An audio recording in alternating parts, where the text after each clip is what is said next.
Salut les loulous! Ça fait extrêmement longtemps que je ne me suis pas juste posée avec ma caméra pour pouvoir vous parler et je suis hyper contente de vous faire cette vidéo puisque vous me posez énormément de questions par rapport à la maternité, mon fils, quel âge il a, comment est-ce que ça se passe, etc.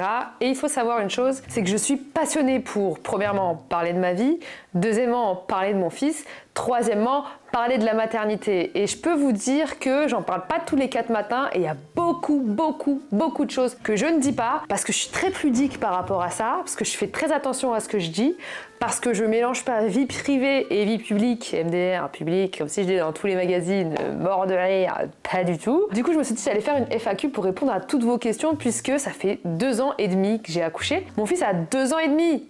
Il y a vraiment des personnes qui me mettaient en commentaire, mais purée, j'ai encore l'impression qu'il est bébé, etc. et tout. Regardez comment il a grandi. C'est une blague, je ne montrerai jamais aucune photo de mon fils, mort de rire.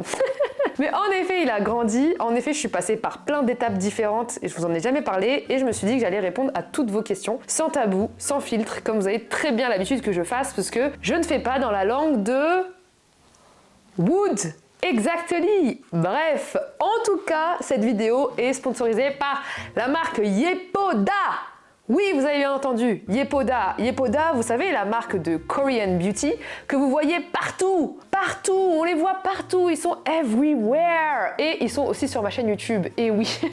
En tout cas, il faut savoir une chose, c'est que ça fait pratiquement plus d'1 mois que je teste la marque avant d'en faire une vidéo et avant d'accepter une collaboration commerciale avec eux. J'ai été déjà à un event et je me suis dit pourquoi pas tester cette marque dont tout le monde parle. J'ai adoré et donc du coup forcément on a décidé de collaborer ensemble et de commencer par cette vidéo. Mais je vais vous parler des produits que je préfère chez eux puisque je vais faire ma morning routine en répondant à vos questions. Et qui dit Korean Beauty dit forcément je vais tout faire selon les steps différents qu'ils donnent puisque dans la Korean Beauty il faut 2 fois se laver le visage, bref il faut un double nettoyage mais bon vu que c'est le matin je me suis déjà nettoyé le visage, il faut d'abord démaquiller et ensuite il faut mousser. Moi j'utilisais ça, donc vous voyez je l'ai presque fini, c'est le Bubble Double et c'est un nettoyant visage à base d'acide salicylique que j'ai utilisé pendant 1 mois et franchement je peux vous dire que je l'adore, il est juste incroyable, la texture est ouf, il laisse un grain de peau hyper lisse, enfin bref je le conseille fois 1000. Et donc première chose, je mets mon fameux bandeau, j'adore ce bandeau. Je vais venir utiliser premièrement une brume que j'ai littéralement saignée puisqu'il ne m'en reste pratiquement plus, qui est à base d'acide hyaluronique et de lavande. Cette brume est incroyable, elle est exceptionnelle. Moi personnellement je l'adore. Pourquoi? Parce que elle est super aérienne. L'odeur de la lavande, forcément, ça va venir justement vous détendre. La lavande, c'est connu pour être anti-stress, etc. Mais en plus, l'acide hyaluronique, vous savez très bien quels en sont les bienfaits. C'est de l'hydratation. Elle est juste exceptionnelle. Moi, personnellement, je l'adore et j'utilise le matin et le soir. Et les brumes, ça me réveille et en même temps, le soir, ça me détend. J'adore. J'ai l'impression d'avoir un champ de lavande et d'hydratation qui vient caresser mon visage. C'est juste exceptionnel. Deuxième chose que j'utilise, le sérum. Le sérum, c'est The Repair Hero. Je l'adore, pareil, je l'ai saigné, je pense que vous pouvez le constater. En même temps, avec ma vie de maman, j'ai pas le temps de tous les jours faire une morning routine.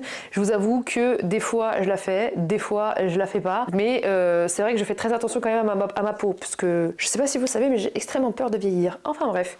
Et donc du coup, c'est tout simplement un sérum qui est à base de niacinamide. Et si vous connaissez le niacinamide, ça contribue à lutter contre le vieillissement de la peau et ça combat, vous savez, tout ce qui est rougeur, irritation et inflammation de la peau. Mais en plus de ça, dans ce sérum, vous pouvez retrouver des probiotiques et franchement, il est super agréable et au-delà de ça, il s'imprègne très facilement dans la peau. Franchement, j'ai eu un gros coup de cœur pour tous les produits qui m'ont envoyé en amont, mais ceux-là, c'est vraiment the best of the best. Genre, je les recommande vraiment beaucoup. D'ailleurs, si vous voulez tester la marque, vous avez grâce à mon code promo CHERA moins 20% pendant 15 jours, ce qui vous donnera l'opportunité de tester et de faire aussi votre propre avis si vous le souhaitez. Mais vraiment, mes 2 chouchous ever, c'est la brume et le sérum. Voilà, je tenais juste à le dire, mais le reste, on adore aussi. Je vais répondre à la première question que vous m'avez posée en appliquant la crème de jour que j'utilise, je vais pas vous mytho, jamais. puisque j'adore utiliser la crème de nuit le jour. Je sais que c'est pas bien de faire ça. La crème de nuit, je l'ai pratiquement vidée. Elle est aussi à base de lavande, il me semble. Elle est incroyable. Et là, je me suis dit, bon, quand même, tu vas pas utiliser la crème de nuit le jour. Mais la crème de jour, elle est vraiment très agréable et elle est vraiment bien. Mais la crème de nuit, elle est exceptionnelle. Enfin bref. Du coup, la première question est... Est-ce que tu te trouves changée depuis que tu es maman et est-ce que tu regrettes ton ancienne vie? Alors, il faut savoir une chose, c'est que le fait de regretter son ancienne vie, c'est des idées et des pensées qui peuvent te traverser forcément quand tu es maman, et j'aimerais vraiment déculpabiliser par rapport à ça, parce qu'il y a vraiment beaucoup de personnes qui se disent oh, je regrette mon ancienne vie, ça veut dire que j'étais mieux avant, ça veut dire que maintenant je serai pas heureuse, etc. C'est juste qu'en fait, dans la maternité, il y a des moments qui sont tellement difficiles à vivre et des moments qui sont tellement incroyables que, en fait, quand il t'arrive des moments difficiles, par exemple quand tu n'as pas de sommeil, quand le petit fait des crises ou quand tu es au bout du rouleau tout simplement parce que tu es fatigué et que tu t'es complètement oublié pendant des mois, que tu as juste envie de péter un plomb et d'aller seul boire un verre et que personne te fasse chier. En fait, des fois, il y a des moments où, comme un flash dans ta tête, tu te dis mais putain, ma vie avant, elle était mieux. Et dans la seconde d'après, je ne pourrais jamais imaginer ma vie d'avant. Ma vie d'avant n'est plus ma vie et ne sera plus jamais ma vie, et je suis très heureuse que ce ne soit plus ma vie parce que j'adore ma vie avec mon enfant. Il y a tellement de choses qui sont mieux, tellement de choses qui sont différentes et tellement de choses aussi des fois qui sont difficiles, mais je ne pourrai jamais regretter ma vie d'avant parce que mon fils m'apporte tellement de choses. Et pour répondre à la question qui arrive juste après, est-ce que tu te trouves changée depuis que tu es maman? Je me trouve métamorphosée sur plein d'aspects. Je trouve que mon fils m'a permis de tout simplement être beaucoup plus patiente avec les gens, être beaucoup plus patiente avec lui et surtout de justement me désintéresser des choses qui n'ont pas d'importance. Parce que mon attention et l'importance que j'ai dans la vie et dans tout ce qui constitue cette vie tournent autour de ma famille. Et ça permet d'avoir un réel lâcher-prise sur des soucis que je pensais être des soucis avant, mais qui n'en sont pas parce que ça n'impacte pas la santé ou ma famille en fait. Et donc du coup, ça te permet d'avoir un espèce de lâcher-prise quand tu as des galères qui t'arrivent, de dire « mais ça en fait c'est futile ». Parce que ça ne concerne ni mon fils, ni ma famille, ni la santé. Et en fait, ça m'a métamorphosée sur plein de points. J'arrive à comprendre du coup ma mère, j'arrive à comprendre ma belle-mère, j'arrive à comprendre toutes ces femmes. J'ai aussi pas mal d'empathie par rapport aux autres mamans. Enfin, je me suis, comme je le dis, j'ai vraiment ouvert une porte et j'ai découvert du bonheur, des problèmes et d'autres choses en fait, qui font que les centres d'intérêt d'avant ne sont plus les mêmes qu'aujourd'hui. Il y en a certains qui sont toujours les mêmes, mais je sais vers où mon énergie est concentrée le plus, on va dire. Et c'est sur ma famille. Et c'est fou parce qu'il y a beaucoup de personnes qui m'envoient des messages en me disant « mais Chéra, moi je suis quelqu'un d'hyper angoissé, j'ai trop peur d'avoir un enfant, j'ai trop peur de la maternité, j'ai trop peur de ça. » Et en fait, j'ai été comme ça jusqu'au moment où je le suis et je me suis rendu compte que ça m'a guéri de ce genre de choses-là, de toutes ces pensées-là et de toutes ces peurs. Donc comme quoi, hein, ça peut justement, en tout cas moi, ça m'a aidé à me détacher de futilité et d'angoisse qui n'ont pas lieu d'être, on va dire. Je vais venir utiliser ensuite mon contour de l'œil et je trouve, parce que je suis une passionnée des contours de l'œil, je ne sais pas si vous le savez, parce que premièrement, je dors pas beaucoup. J'ai des cernes, bon ça c'est un autre sujet, je vous en parlerai, l'évolution du sommeil. Je suis complexée par mes cernes, je vous avais déjà fait une vidéo où je vous ai dit que justement j'allais consulter un chirurgien esthétique pour voir qu'est-ce qu'il peut faire avec mes cernes. Je trouve rarement des contours de l'œil qui me satisfont et celui-ci me satisfait énormément parce que je n'ai jamais vu une texture qui s'imprègne, qui est aussi épaisse, qui est riche. Vraiment je sens que quand je mets ces contours des yeux, je sens que ça hydrate, que c'est là pour faire du taf. Et surtout j'ai pas besoin d'en utiliser beaucoup, je trouve ce contour de l'œil très agréable. Et en fait, mes yeux de maman fatiguée ont besoin de ce genre de contour de l'œil. Il est vraiment exceptionnel, je l'adore. Il est à base de phytomucine. C'est tout simplement un ingrédient d'origine végétale qui va venir remplacer, c'est une alternative végétalienne à la bave d'escargot. Incroyable, parce que je ne sais pas si vous connaissez les bienfaits de la bave d'escargot, mais ils sont juste extraordinaires pour la peau. Il y a de la caféine et du bakuchiol aussi. Ce contour des yeux, ça fait partie de mes contours des yeux préférés ever, vraiment. Autre question qui est, est-ce que tu veux un deuxième enfant? J'aimerais bien. Mais comme d'habitude, je dis c'est Dieu qui donne, bébé, ou en réalité. Mais j'ai vu aussi une autre question qui me disait est-ce que le fait d'avoir un premier enfant t'a pas donné plus envie d'en avoir un deuxième? Il y a beaucoup de parents qui, quand ils ont un premier enfant, ils se rendent compte de toute la charge que c'est et de toutes les difficultés que ça peut amener. Et ils se rendent compte aussi qu'ils sont très heureux avec un enfant et que pour eux, ça les complète parfaitement en réalité. Moi, j'avoue que je me sens complète. Dans ma famille, je me sens pas incomplète. Et comme pour mon premier enfant, du coup, pour moi, c'est Dieu qui donne. Je me dis S'il y a un deuxième, tant mieux. Si on n'a pas, bah c'est la vie et c'est comme ça. Mais je ne me mets pas un focus en mode oh, il faut qu'on en ait un deuxième, il faut. Je me satisfais de ce que j'ai et je suis très heureuse comme ça. Et si jamais ça arrive, ça arrive. Si jamais ça arrive pas, ça arrive pas. Une autre question que vous m'avez énormément posée, mais ça c'est juste extraordinaire. Le nombre de personnes qui m'ont posé ces questions, c'est comment est-ce que j'ai perdu mes kilos de grossesse? Alors, il faut savoir que j'ai pris, pendant ma grossesse, il me semble, 17 kilos, 18 kilos. Je pars d'un poids de base qui est de 66 kilos, il me semble. Et donc, du coup, j'ai pris 17 kilos. Ce qui veut dire que j'ai pris... Ouais, j'étais à 80 et quelques, je crois. J'ai toujours aimé mes kilos de grossesse. J'ai jamais fait quoi que ce soit pour perdre mes kilos de grossesse. Et en plus de ça, dernièrement, j'ai perdu encore plus de poids que mes kilos de grossesse. J'ai pas repris le sport. J'ai pas changé mon alimentation, quoi que ce soit. Je vous cache pas que quand vous venez d'accoucher, déjà, vous perdez de l'eau et vous perdez aussi forcément le poids du bébé. Donc forcément, je me suis pas pris tant la tête que ça. Ensuite, il y a aussi autre chose, c'est que j'ai allaité. Le fait d'allaiter, ça te demande énormément d'énergie physique, énormément d'énergie mentale, d'énergie tout court.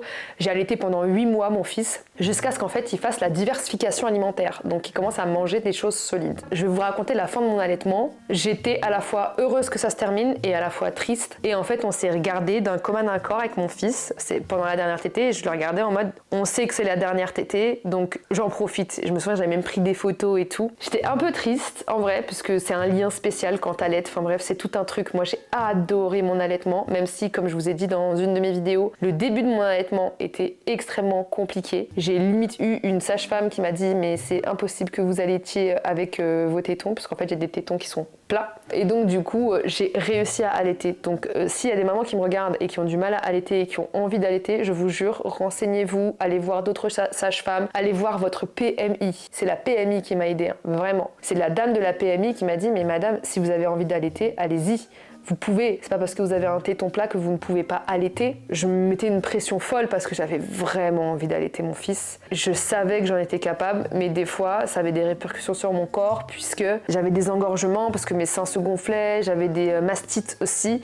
C'était compliqué et Raph, à un moment donné, il m'a regardé, il m'a dit « mais si tu n'y arrives pas et que ça va pas et que t'es plus mal que bien, vaut mieux faire un choix à un moment donné. » Et je retentais jusqu'à ce que justement j'ai vu cette dame de la PMI qui m'a redonné espoir, qui m'a donné des bons conseils, qui m'a accompagnée, qui m'a dit comment faire, qui m'a...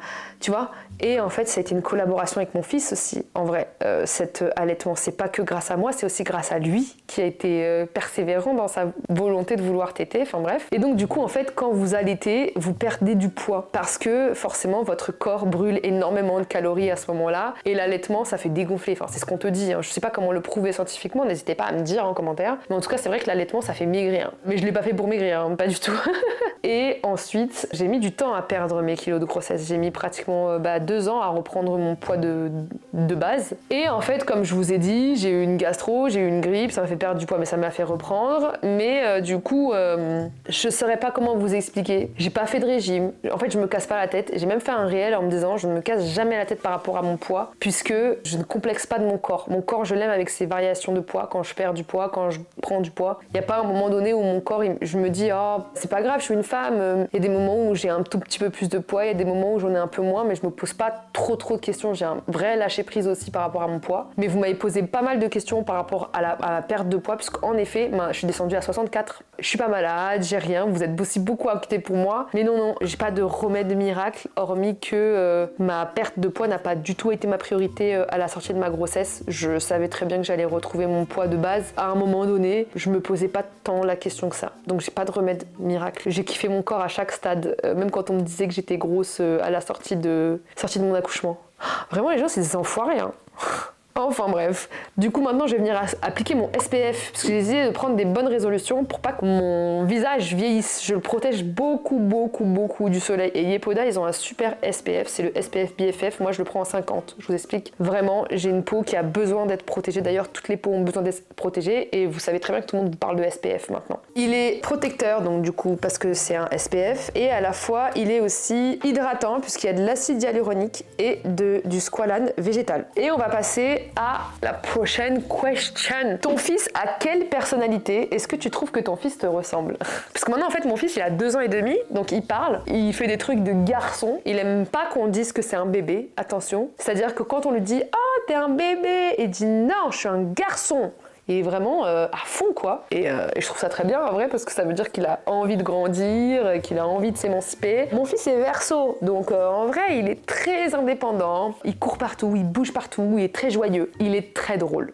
Voilà, ça c'est un truc que je retiens de la personnalité de mon fils, c'est que c'est un coquin, c'est-à-dire qu'il est charmeur. Il adore charmer les gens, il fait des petits regards en coin, il rigole, il joue de ses charmes, il en fait même pas exprès, hein. Il fait pas ça pour obtenir des gens ce qu'il veut, il le fait parce que c'est vraiment un petit coquin quoi. Par contre, c'est un enfant qui a toujours besoin d'être stimulé. Par exemple, je sais qu'il y a des parents qui ont des enfants, ils les posent dans un coin dans un jeu, ils vont jouer tranquillement, etc. et tout. Nous, il va jouer 10 minutes, et il va vouloir passer à autre chose. Il va vouloir qu'on joue avec lui, qu'on fasse plein de trucs avec lui, etc. et tout, sauf que il y a des fois où nous on est occupés, on a besoin aussi qu'il s'occupe tout seul, donc on est toujours obligé de trouver plein d'alternatives pour qu'il puisse du coup s'amuser, on va dire un peu tout seul, on va dire une vingtaine de minutes. Il adore lire, voilà. Ça, c'est un truc que je lui ai par contre inculqué tout jeune. Ça veut dire que depuis qu'il est tout bébé, je lui ai mis des livres à disposition tout le temps. J'ai acheté plein de livres parce que pour moi, c'était ultra important de passer ces moments à lire avec lui. En plus de ça, c'est hyper important qu'il ait envie de se plonger dans des livres puisque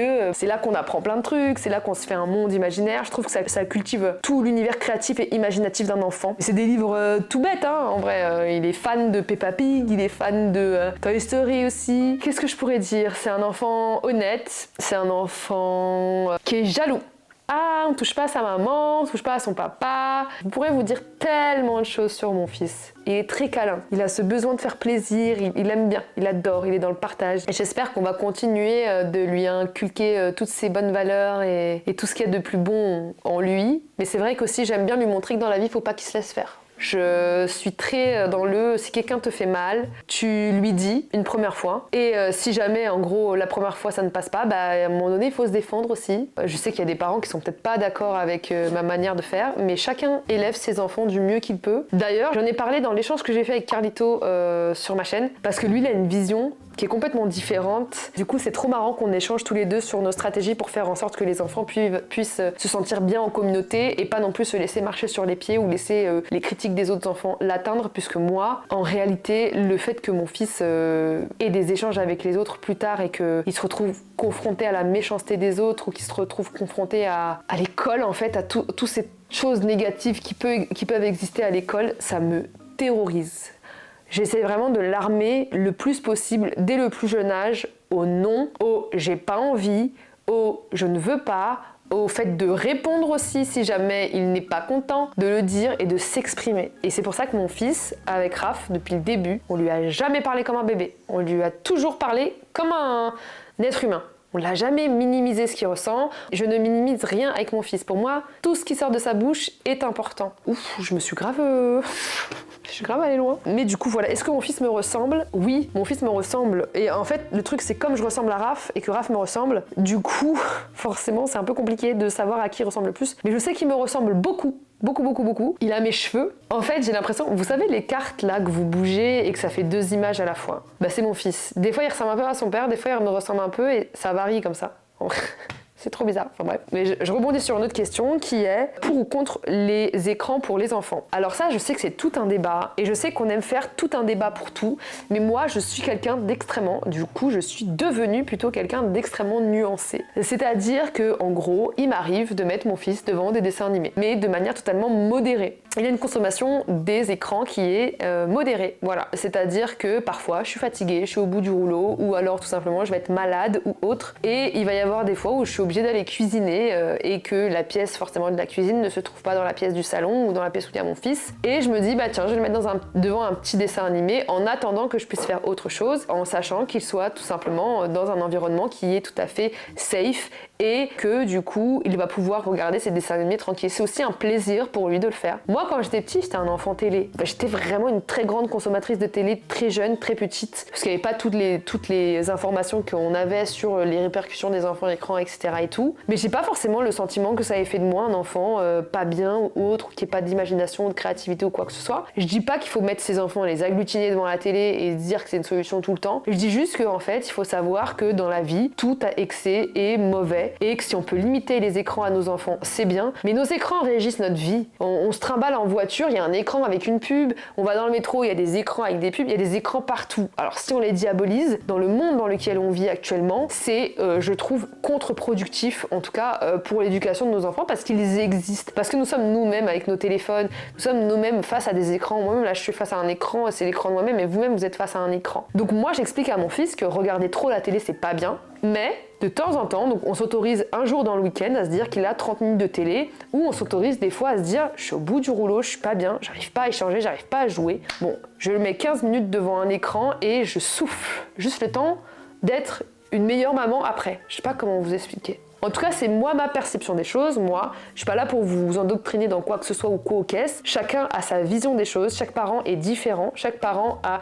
une patience qui est différente, a plein de choses différentes. Les écrans à excès, c'est très mauvais. Les écrans, on sait que c'est mauvais, mais la consommation qu'il en a est très saine. Et je vais même vous dire une chose. Quand j'éteins la télé, mon fils, il me dit « Ok !» et il passe à autre chose. Il n'est pas en crise, à pleurer, à se rouler par terre, parce qu'il sait très bien, en fait, tout simplement que c'est limité, c'est dans un temps, et que l'activité à laquelle il va passer, ça va être un livre, ça va être un truc, mais que je vais être là aussi pour échanger avec lui. Donc il est dans une espèce de sécurité émotionnelle de se dire si j'éteins la télé, mon monde ne s'écroule pas. Mon monde existe ailleurs aussi. Et c'est ce qui est, je trouve, tout aussi important. Donc du coup, voilà. Enfin bref, j'ai l'impression de m'éparpiller, je vous jure. Ah. Est-ce que ta relation a changé avec Raph? Alors Raph est juste derrière. Est-ce que notre relation, elle a changé? Oui. C'est obligé que notre relation, elle a changé. En fait, c'est fou, mais dans la maternité, tout change, mais tout est pareil. C'est très bizarre. Donc moi aussi, j'ai changé, mais je reste la même. Donc mon couple, forcément, il a changé, mais au final, il reste aussi toujours le même. Il y a beaucoup de choses qui ont changé. Je trouve qu'on est beaucoup plus soudés. Je trouve qu'on est intime, mais je trouve que forcément, des fois, on se rend compte qu'il y a des sujets où on n'est pas forcément d'accord. On se rend compte que du coup, on a des manières de voir qui sont différentes. Et vous savez, comme je vous l'ai dit, une relation, pour moi, c'est vraiment une guitare qu'on accorde. Et en fait, quand il y a l'arrivée d'un enfant, il y a des nouvelles cordes qu'on doit accorder.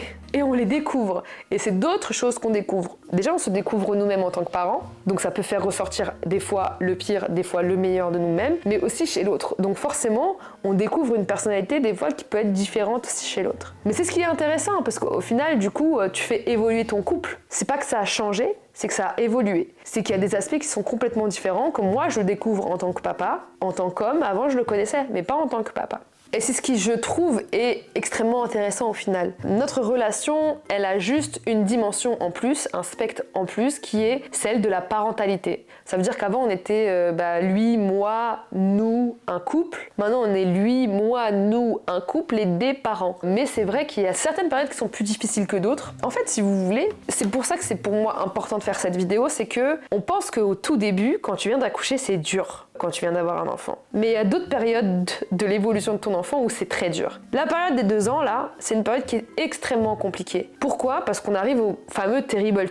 Je sais pas si tout le monde vous en a parlé du Terrible 2, etc. et tout. Et en fait, c'est à un moment donné où l'enfant va faire énormément de crises. Vous voyez le gosse que vous voyez dans le centre commercial en train de se rouler par terre et de taper des pieds et que vous vous dites mais comment ça se fait?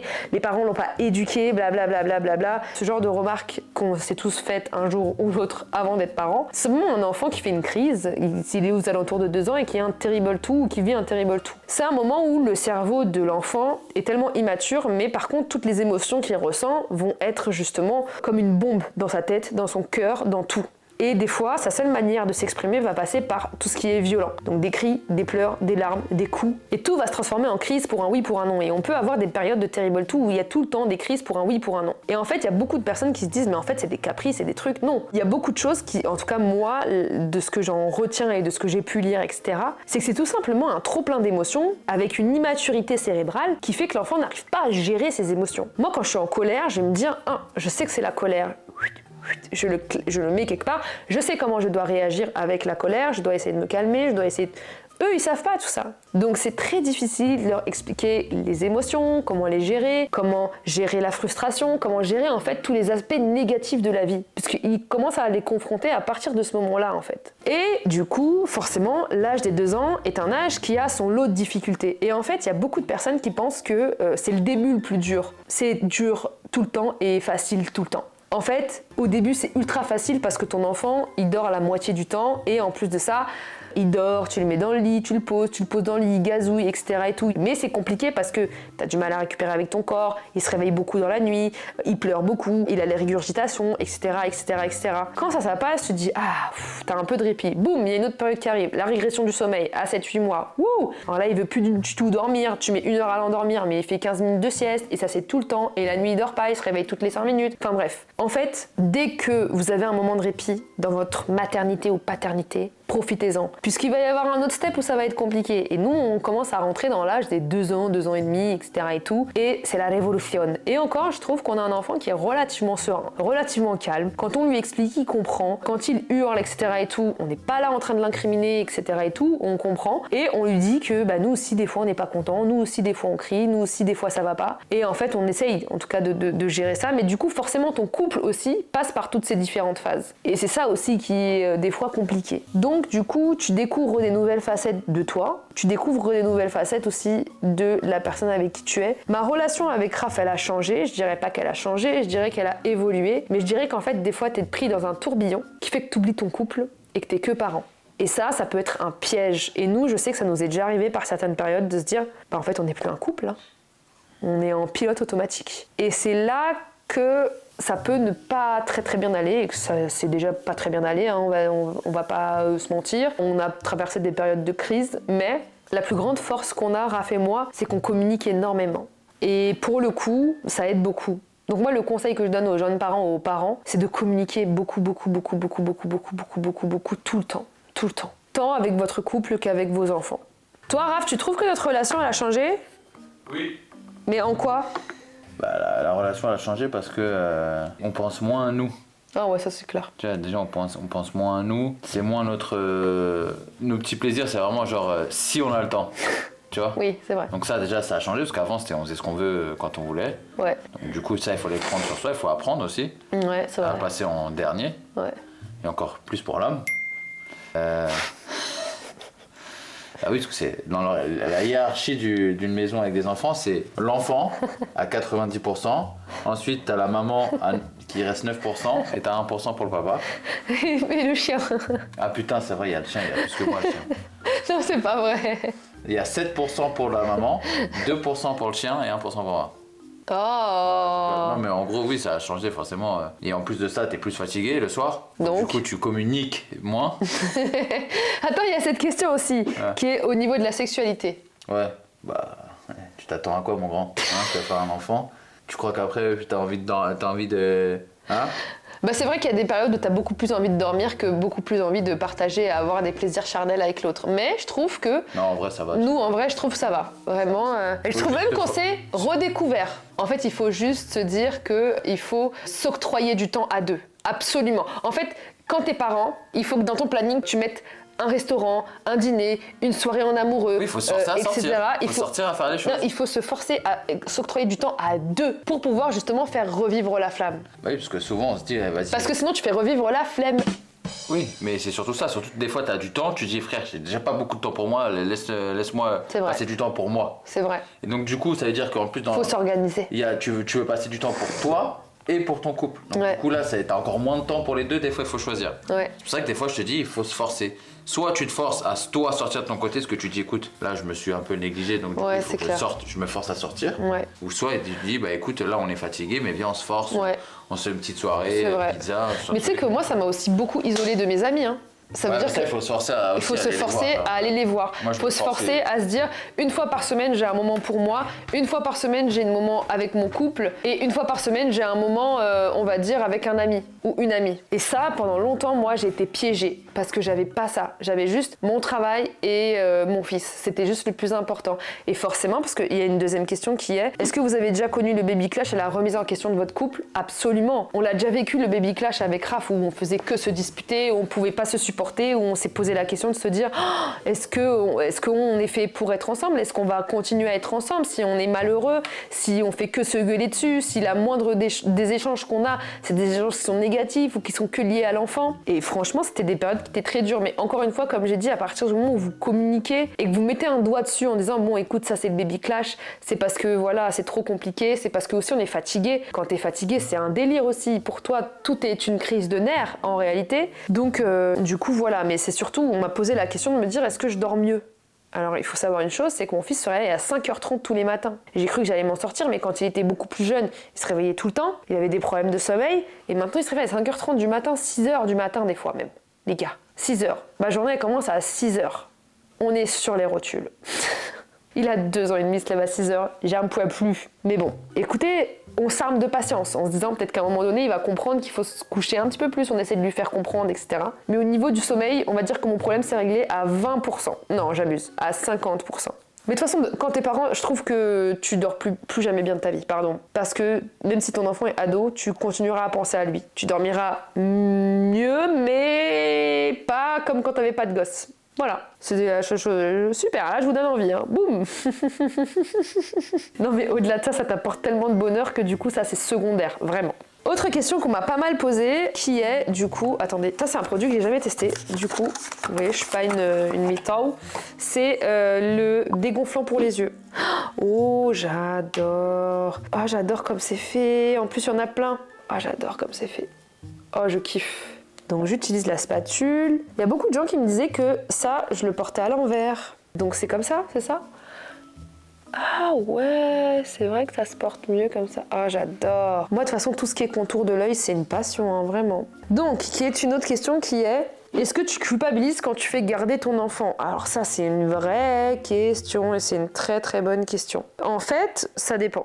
On a la chance qu'il soit gardé par les grands-parents, donc forcément ça aide, je vous jure ça aide de ouf, et je dirais même que c'est pas une chance, c'est un luxe, puisque du coup forcément c'est bien puisqu'il profite de son papy, de ses mamies, mais forcément au début je culpabilisais énormément. Si vous saviez à quel point j'avais l'impression de passer à côté de mon fils. Sauf que en réalité, étant donné qu'on a la chance, le privilège, le luxe aussi d'être des parents qui s'organisent avec son propre emploi du temps et que, sans vous mentir, on fait pas des 8h, 20h, notre fils il est pas beaucoup gardé en vrai puisque du coup on fait en sorte de le déposer le plus tard possible et le récupérer aussi le plus tôt possible. Ce qui fait qu'on passe énormément de temps avec notre fils malgré tout, que du coup on culpabilise de moins en moins et surtout que ça lui fait aussi du bien tout simplement d'être avec ses grands-parents, aussi d'être avec d'autres enfants puisqu'on a la chance aussi d'avoir des familles où il y a d'autres enfants et donc du coup de pouvoir échanger, de pouvoir grandir, de pouvoir justement faire d'autres choses en autonomie aussi. Mais au début, je vous cache pas, c'était un enfer pour moi. J'étais vraiment pas bien, même la première fois où je l'ai laissé dormir tout seul.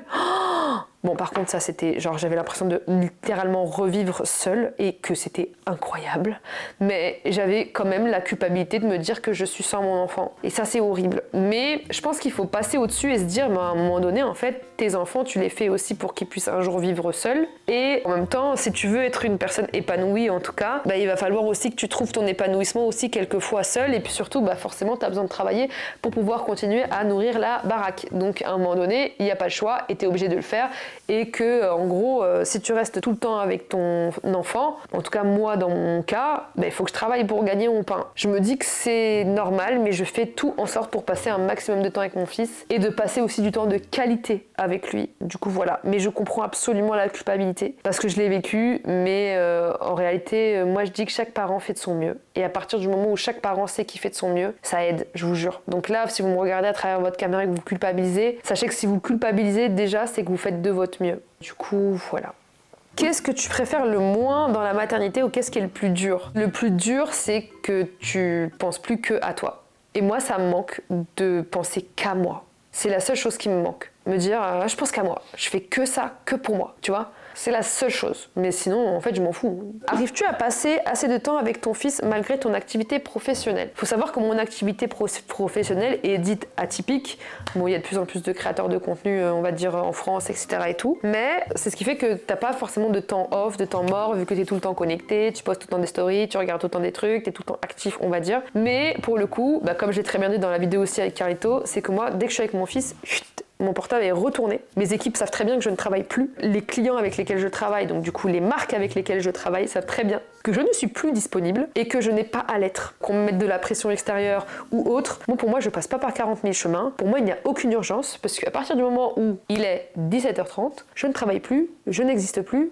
Débrouillez-vous, puisque je ne veux pas passer à côté de la vie de mon fils et je ne veux pas passer à côté de son épanouissement et je ne veux pas passer à côté des moments avec mon fils. Donc mon téléphone est complètement retourné et du coup je ne calcule plus du tout ce qui se passe sur les réseaux sociaux, je passe mon temps avec mon fils et je pense que c'est ce qu'il y a de plus important. Quand on fait des sorties, des activités ou autres, je ne mélange pas travail et activité. D'ailleurs aussi, le fait de ne pas montrer mon fils sur les réseaux sociaux m'aide énormément à scinder ma vie avec lui et ma vie avec vous. Puisque, et bien tout simplement, quand je fais les choses avec vous, j'y vais à fond et quand je fais les choses avec lui, j'y vais à fond et c'est ce qui me permet vraiment d'avoir un équilibre le plus parfait pour être justement la mère que j'aime être et la chéra des réseaux que j'adore être aussi. Et c'est ce qui me fait énormément plaisir. Et c'est ce qui fait aussi que je passe des moments de qualité avec mon fils et des moments complets. Je suis focalisée. Et c'est ce qui me permet aussi de déconnecter des réseaux sociaux. Et vous savez quoi, dernièrement, je me disais, putain, en fait, les créateurs de contenu, quand ils éteignent leur téléphone, ils sont plus rien, ils sont plus heureux, etc. et tout. Bah, je vous jure que quand j'éteins mon téléphone, ma vie, elle continue, mais fois 1000. Et qu'elle est incroyable dedans et dehors. Et pour ça, je m'applaudis,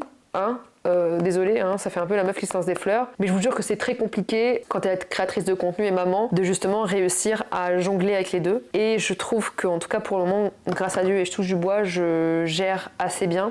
Donc du coup voilà, mais passez du temps avec vos enfants, coupez vos téléphones quand vous passez du temps avec vos enfants, je vous jure qu'ils ont besoin de votre attention. Et même si vous dites ah mais c'est pas grave, machin, le temps il passe extrêmement vite. Les enfants ils grandissent trop vite. Et surtout au-delà de ça, votre fils s'il vous voit tout le temps agglutiné sur son téléphone, la première chose qu'il se dira ce sera pas oh j'ai passé un super moment etc. et tout, il se dira bah en fait le téléphone est beaucoup plus important que moi. Et donc du coup lui aura justement une relation avec son téléphone qui sera la même, de se dire que le téléphone est beaucoup plus important que ma famille. Et j'avoue que c'est pas ce que j'ai envie. Donc du coup c'est vrai que j'essaie de limiter le plus possible d'être aussi devant les écrans avec lui, enfin devant mon écran avec lui. Je vous dis pas que dès que je le vois, boum, je ferme, hein. Et des fois je prends mon téléphone, et des fois il m'arrive de scroller un petit peu, etc. et tout, mais ça ne dure jamais. Et donc du coup j'essaie justement d'avoir une relation très saine avec les réseaux, une relation très saine avec mon téléphone, et surtout de me focaliser sur lui, parce que c'est lui qui compte le plus, et que le reste, comme je vous l'ai dit, c'est futile.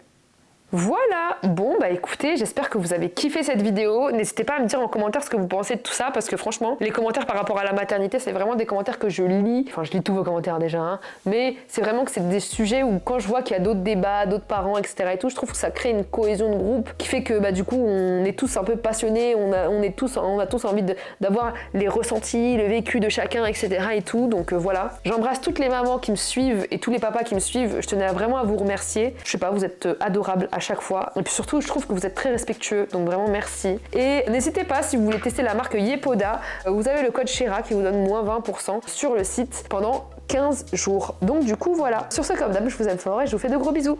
Bisous!